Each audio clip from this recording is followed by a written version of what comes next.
Bom, pessoal, isso aí. Vamos falar agora de inclusão. E nessa aula de inclusão, que é um tema que eu acho bastante fácil, a gente vai estudar aqui quais são os principais aspectos que podem cair na sua prova. Então, a primeira coisa que a gente vê com relação à inclusão é o compromisso do Brasil em cumprir, né, com esse ideal na educação, e isso decorre da democratização do ensino.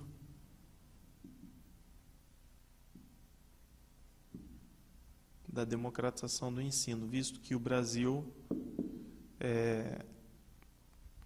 tem como ideal de política pública democratizar o ensino, ou seja, levar o ensino para todos. E aí, quando a gente fala levar para todos, é para todos mesmo. Ou seja, não podemos nos esquecer que a sociedade ela é uma sociedade cada vez mais heterogênea e que o nosso público tem necessidades diferentes. Então, a democratização do ensino quer dizer educação para todos. E nesse meio, quando nós falamos de educação para todos, a gente está falando tanto de educação para os alunos que são vistos como normais, como também educação para aqueles que são vistos como especiais, né? E quando a gente fala desses alunos especiais aí, o que nós temos que abordar é o seguinte: o foco do tema inclusão são esses estudantes, ou aqui, ó, alunos com necessidades educacionais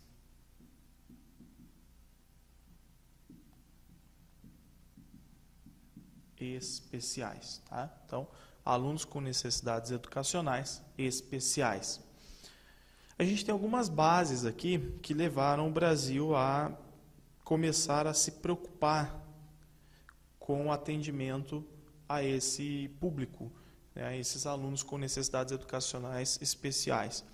Então, já em 1988, houve a Conferência Mundial da Criança, a Conferência Mundial da Criança. Nós tivemos, em 1990, a Declaração de Jomtien, na Tailândia. Declaração de Jomtien na Tailândia, que foi a Conferência Mundial sobre Educação para Todos. E a participação do Brasil num evento que é o que mais diz respeito à inclusão, que foi em 1994, que foi a Declaração de Salamanca.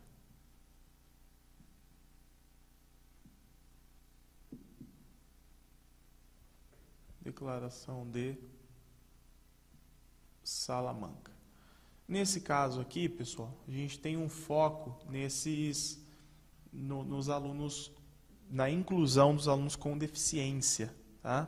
Nos alunos com deficiência, ou seja, alunos com necessidades especiais, com um foco aí nos alunos com deficiência. Mas o que nós podemos ter é que essas declarações, esses documentos, essas conferências, elas trazem aqui um foco, um ponto em comum, que é justamente a equalização social.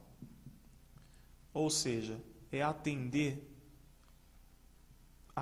os públicos aí diferentes, aqueles tanto alunos normais como alunos que têm suas necessidades educacionais, suas necessidades especiais, para que todos tenham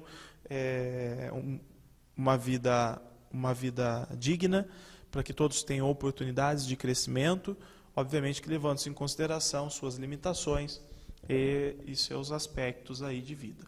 Então vejam o seguinte: a LDB no Brasil, ela vai dizer o seguinte, que esses alunos com necessidades educacionais especiais, eles devem ser inseridos na escola regular. E o que seria a escola regular? Escola regular é justamente aquela escola que também é chamada de escola normal. Um exemplo, as APAES são escolas especiais, que vão atender somente alunos com necessidades especiais. Já a escola regular é a escola de todos, tanto dos alunos com necessidades especiais quanto dos alunos normais. Então, a escola regular é onde, né, a escola ideal, que a LDB prevê o atendimento a esses alunos. Só que tem um problema sério, né, pessoal? A escola que nós temos hoje, ela não é uma escola ainda preparada para efetivar essa oportunidade, essa educação e tudo mais. Nós temos aqui um porém, né? Essa escola regular, ela ainda é uma escola elitista e ela ainda é uma escola excludente. Esses são os dois problemas. Então, como eu vou incluir estudantes, alunos com necessidades educacionais especiais, alunos com necessidades especiais em prol de suas deficiências também, como que eu vou incluir em uma escola elitista e excludente? Qual será o resultado que eu terei com essa inclusão na escola regular? Então, muitos professores vão dizer, não, é melhor que o atendimento seja realmente feito nas escolas especiais, elas estão preparadas para isso.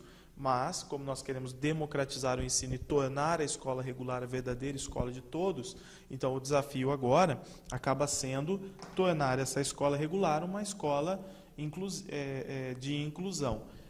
E isso demanda algumas necessidades, né, gente?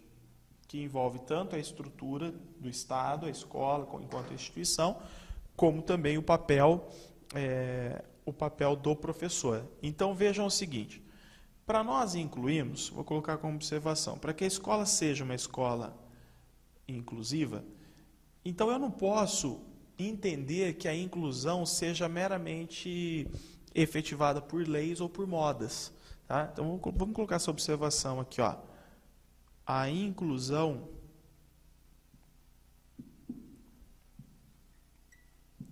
não é efetivada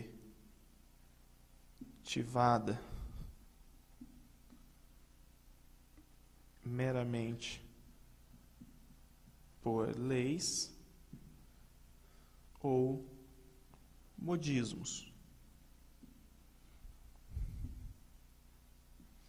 Tá? Então, somente contar com o legislador, com textos de lei, ou com modismos, como, por exemplo, acontece aqui com a Declaração de Salamanca, em 94, em que todo mundo discorre, fala sobre inclusão social, mas isso fica somente na teoria, isso só fica nas narrativas aí, nos ideais políticos, né? Aí não basta.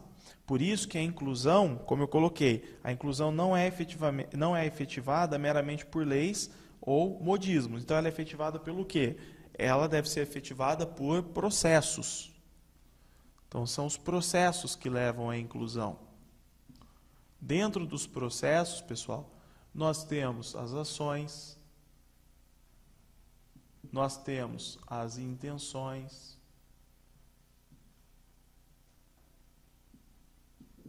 as intenções, nós temos o compromisso.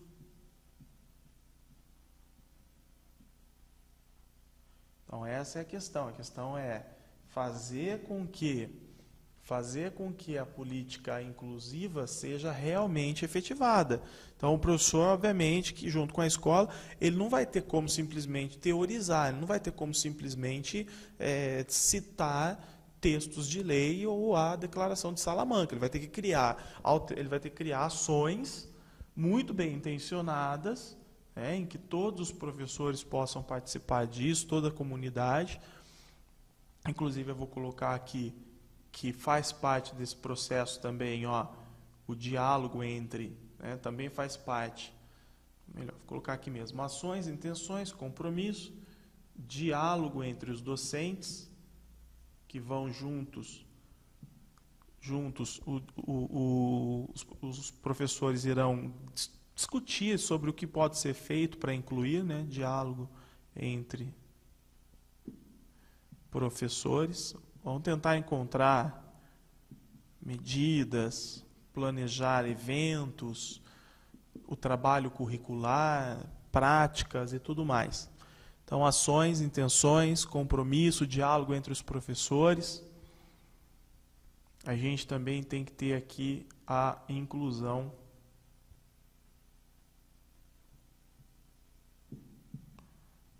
da comunidade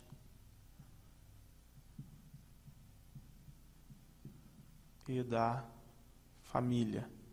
Até porque, pessoal, nós não podemos nos esquecer que esse aluno que está lá na escola participando de atividades, quando ele chega na casa dele, muitas vezes ele não tem essa realidade, tá?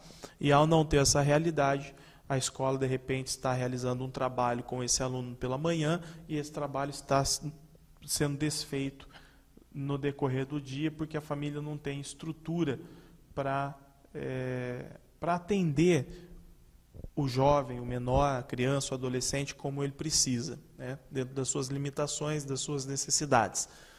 Por isso que a gente tem aqui. Então, são processos que envolvem ações, intenções, compromisso, diálogo entre os professores, inclusão da comunidade e da família.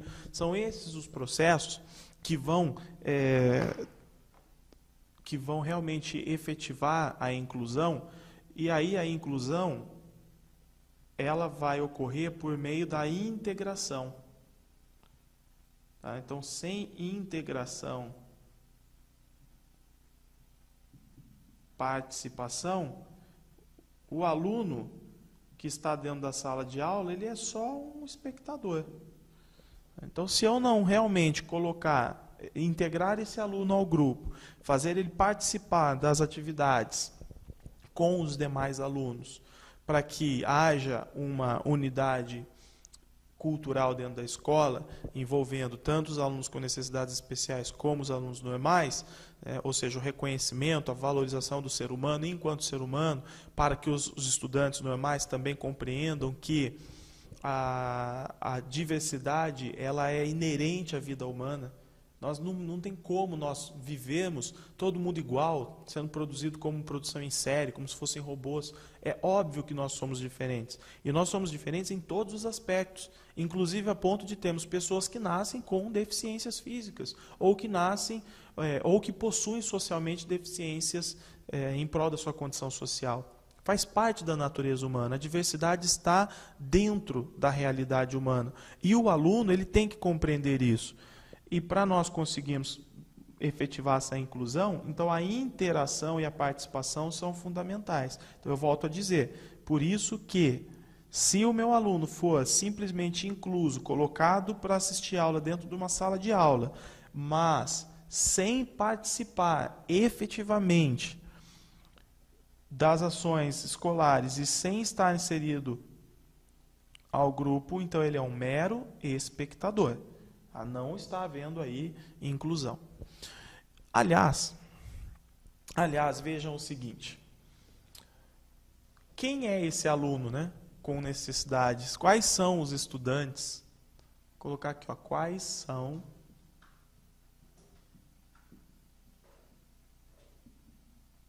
os estudantes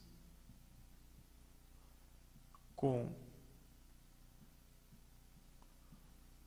necessidades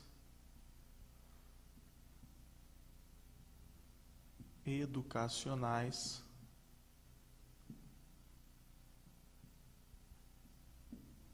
especiais. Então, são eles, ó. É o meu estudante com deficiência física, olha lá.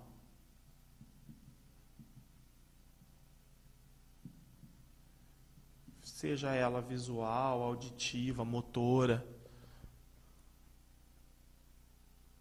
Então, deficiência física. É o meu aluno, por exemplo, é o aluno superdotado.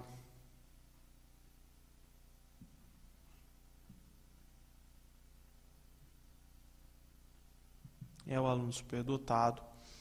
É, inclusive, o aluno filho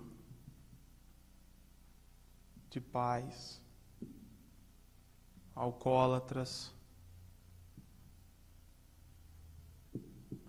é o aluno subnutrido, é o aluno com déficit de aprendizagem,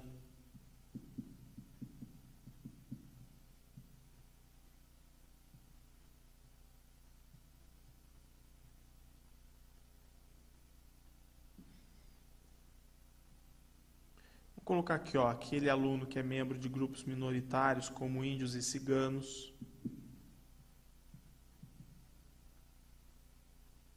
E por aí vai, gente, etc. Aquele filho, por exemplo, de pais que estejam vivendo em assentamento, filhos de pessoas que moram em lugares perigosos, pessoas que moram em lugares sem infraestrutura, tudo isso, todos esses fatores contribuem com uma queda no rendimento, com uma diferenciação desse aluno dentro de sala de aula. E ele tem que ser reconhecido como diferente.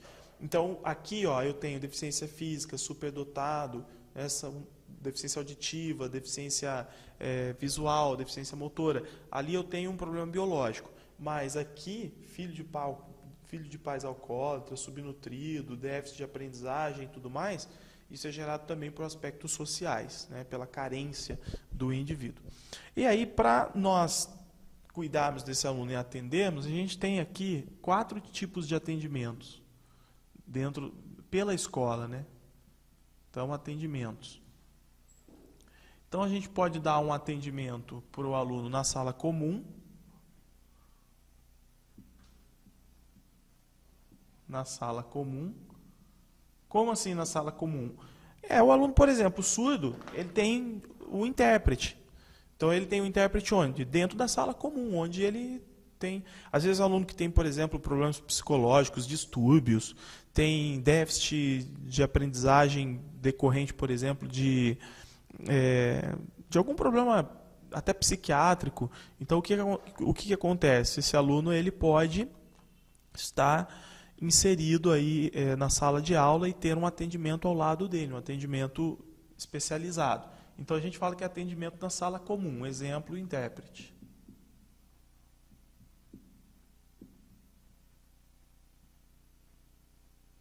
Intérprete. Um outro atendimento que nós temos é o atendimento cadê? Em sala hospitalar.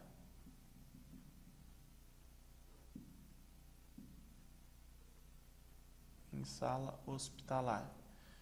Qual que seria esse? É o aluno que está internado, por exemplo, em hospital, ele vai ficar ali temporariamente ou permanentemente, então ele tem direito a ter acompanhamento, ou às vezes até a escola usar de recursos à distância para passar todo o conteúdo para ele. Então, ele tem aqui um acompanhamento.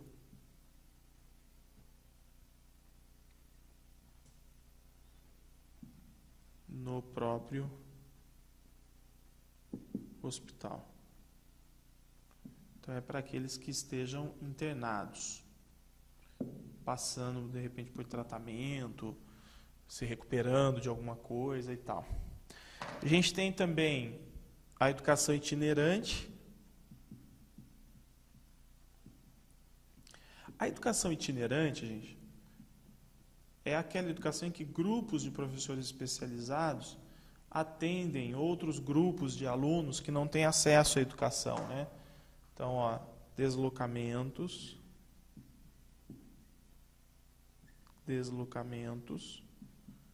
por grupos de professores especializados. Esse deslocamento, então, por grupos de professores especializados, esses professores especializados vão até a população que não tem acesso a determinadas aulas, por exemplo, de informática, às vezes ligado à arte, ou então à alfabetização. Esses professores se deslocam para essas regiões mais carentes, local, por exemplo, de populações ribeirinhas, e oferece ali esse ensino itinerante, essa educação itinerante. E nós temos também a sala de recursos. Então, sala de recursos. Que é aquela sala, gente, que o indivíduo vai para complementar e suplementar o conteúdo. Então, a complementação e suplementação. Tá? Complementação e suplementação. Normalmente é chamado de contraturno também. O aluno com déficit de aprendizagem, ele pode, por exemplo, ser direcionado para, em horários diferenciados, ir até a escola e receber esse atendimento. E também o aluno especial, que precise, né, de repente, ter um acompanhamento aí para a realização de algumas atividades. Isso pode ser feito também em sala de recursos. Tá? Normalmente é chamado de sala de estudos complementares, ou sala de reforço, ou contraturno. Mas nem sempre são sinônimos, tá? Depende muito da escola. Mas o nome aqui, sala de recursos. Então, aqui, gente, são formas de atender o aluno especial. Sala comum, sala hospitalar, educação itinerante e sala de recursos. Tá?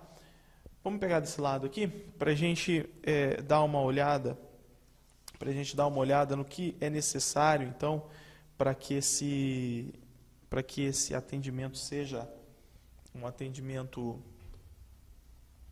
adequado, para que haja inclusão.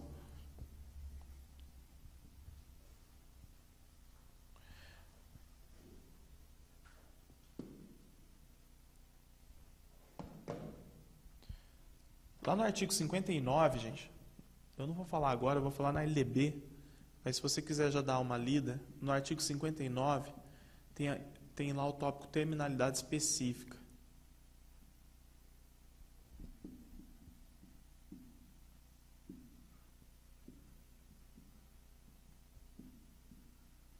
O que é a terminalidade específica? É a possibilidade, aquele aluno que é especial e que não tem condições de acompanhar os demais alunos normais, ele pode, então, ter a sua terminalidade específica antecipada no ensino fundamental. Tá? Ou, então, a gente tem também a questão do superdotado. O superdotado é aquele aluno que pode também ter um atendimento diferenciado nos termos do artigo 59. Tá? Então, a terminalidade específica, eu vou falar para vocês na hora que estiver falando de LDB, mas vai estar aqui no módulo já, quem quiser ler antes. Tá? Não entra necessariamente em inclusão. A terminalidade específica ela é, na verdade, um mecanismo de tratamento do aluno com deficiência, com uma determinada necessidade, mas uma necessidade que realmente tenha um grau muito elevado, porque esse aluno chega a não ter condições de terminar a escola e, por isso, ele pode, então, passar pela terminalidade específica. Isso aqui eu vou comentar em LDB. Só estou fazendo uma análise para você ver que isso não é necessariamente uma política de inclusão. Tá bom? Bem, gente, o que a escola precisa ter para que a política de inclusão realmente exista, né? Então, efetivação. Algumas coisas eu já até falei para vocês. Para existir realmente inclusão, para que na prática essa inclusão exista, a gente tem que ter aqui, já coloquei um desses pontos, vou pôr de novo, o diálogo entre professores, os quais pensam, repensam como incluir, o que fazer na escola, como mobilizar a escola em prol da inclusão, como tratar do assunto de forma eficiente. Um outro ponto, o aluno, ele merece o quê? Um desenvolvimento integral.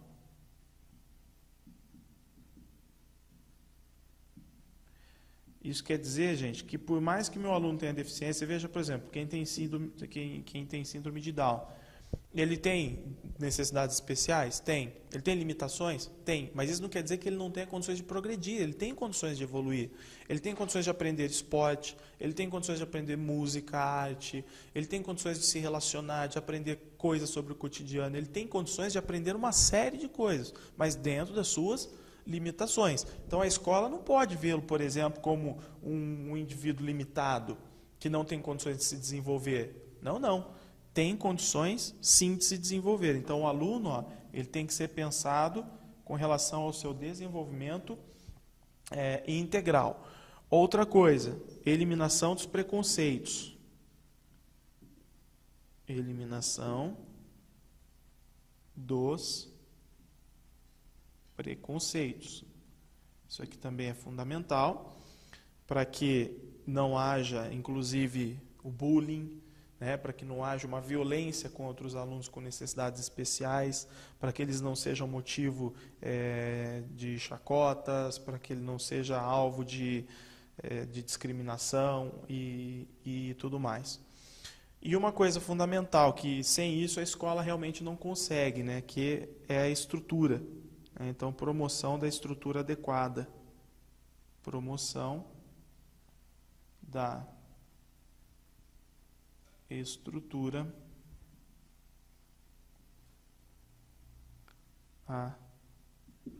adequada. Tá? Então, o que nós temos aqui? Promoção da estrutura adequada, acessibilidade, recursos, materiais didáticos e pedagógicos, tudo isso é importante para que o professor possa realmente exercer a sua tarefa, realizar suas atividades e efetivar a inclusão. Então é algo simples, gente. O tema inclusão não é um tema difícil e é um tema que normalmente cai de forma interpretativa, tá? Eu acho muito difícil você errar uma questão dessa. Só para terminar aqui, para que eu não esqueça, uma coisa que eu já coloquei ali, inclusão da comunidade e da família. Entra aqui também, tá? Então incluir a comunidade e a família nas questões escolares, no diálogo com os professores, com a equipe pedagógica, isso também ajuda a efetivar a inclusão dentro da escola. Então, tema muito fácil e com certeza você vai acertar as questões sobre ele lá na tua prova. Dá uma olhadinha no módulo, resolva os exercícios e valeu, gente. Até a próxima.